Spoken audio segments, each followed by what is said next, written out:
জয় জগন্নাথ। জগন্নাথ দেবের স্নানযাত্রা উপলক্ষে কিছু উল্লেখযোগ্য তথ্য।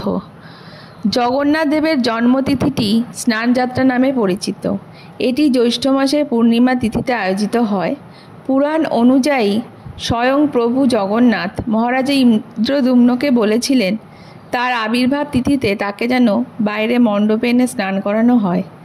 জগন্নাথ দেবের স্নানযাত্রার এটিই গোড়ার কথা। তবে এটির নেপথ্যে আরও একটি পৌরাণিক কাহিনী আছে। কলিতে যিনি জগন্নাথ, বিশ্বাস মতে দাপরে তিনিই ছিলেন কৃষ্ণ। গোপীদের স্নান আর বস্ত্রহরণের কাহিনী তো সকলেই জানে। সেদিন রাধারানী প্রতিজ্ঞা করেছিলেন এমন একদিন আসবে যেদিন জগতের সামনে প্রভু জগন্নাথের স্নান সম্পন্ন হবে। সেই পূর্ণ স্নানের মহালগ্নই কলিতে প্রভু জগন্নাথের স্নানযাত্রা রূপে পরিচিত।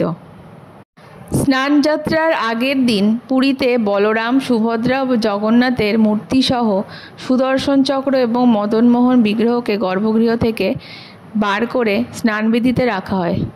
এই সময় হয় এক বিশাল শোভাযাত্রা। এই সময় ভক্তেরা জগন্নাথ দেবকে বাইরেই দর্শন করতে পারেন। স্নানযাত্রার দিন মন্দিরের উত্তর দিকের কুয়ো থেকে জল এনে মন্ত্রোচ্চারণের মাধ্যমে শুদ্ধিকরণ করা হয়।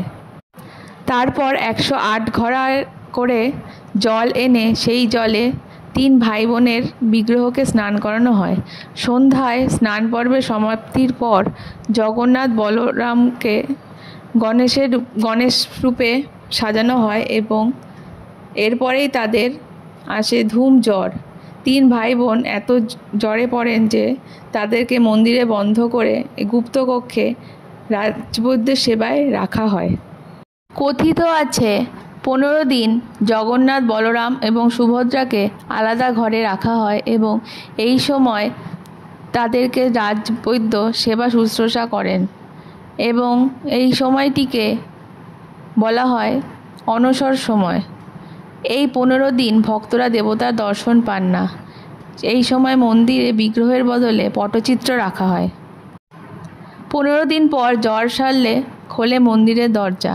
সেজেগুজে মহাসমারোহে রথে চেপে মাসির বাড়ি ঘুরতে যান জগন্নাথ, বলরাম এবং সুভদ্রা। এই দিনটিকে রথযাত্রা হিসেবে পালন করা হয়। জগন্নাথের এই অসুস্থতার পর্যায়টি অর্থাৎ অনসর সময়কালে ভক্তেরা ব্রহ্মগিরিতে অলরনাথ মন্দিরে যান। তারা বিশ্বাস করেন অনসর পর্যায়ে জগন্নাথ অলরনাথ রূপে অবস্থান করেন এই মন্দিরে। জগন্নাথ দেবের স্নানযাত্রার দিনটিকে অত্যন্ত শুভ বলে মানা হয়।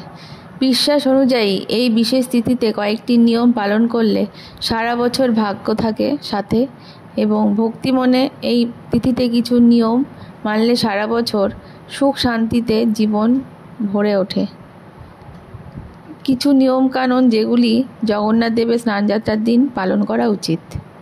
স্নানযাত্রার বিশেষ তিথিতে সকালবেলা নতুন বস্ত্র পরিধান করে গঙ্গায় স্নান করা উচিত। এরপর মন্দিরে বা বাড়িতে থাকা জগন্নাথ, বলরাম এবং সুভদ্রাকে পুজো করার নিয়ম। তবে পুজোর আগে তাদের অবশ্যই স্নান করাতে হবে। গঙ্গা জল এবং কাঁচা দুধের সঙ্গে আতর, চন্দন এবং কর্পূর মিশিয়ে নিষ্ঠামনে স্নান করাতে হবে। স্নানের পর 108টি তুলসী পাতা জগন্নাথ দেবের চরণে নিবেদন করতে হবে। জগন্নাথ দেব, বলরাম এবং সুভদ্রা 3 জনের মূর্তির সামনেই গোলাপ ফুল দিয়ে সাজালে এবং 5 রকমের ফল উপসর্গ করলে এই দিনটি খুবই ফলপ্রদায়ক। এই দিন অন্তত একজন ব্রাহ্মণ ভোজন করালে শুভ বলে বিবেচিত হয়। এছাড়া এটি বিশ্বাস করা হয় যে জগন্নাথ দেবের স্নানযাত্রা দৃশ্য চাক্ষুষ করলে সমস্ত পাপ থেকে মুক্তি পাওয়া যায়। এই জন্য প্রচুর ভক্ত সমাগম উপচে পড়ে পুরীর জগন্নাথ মন্দিরে।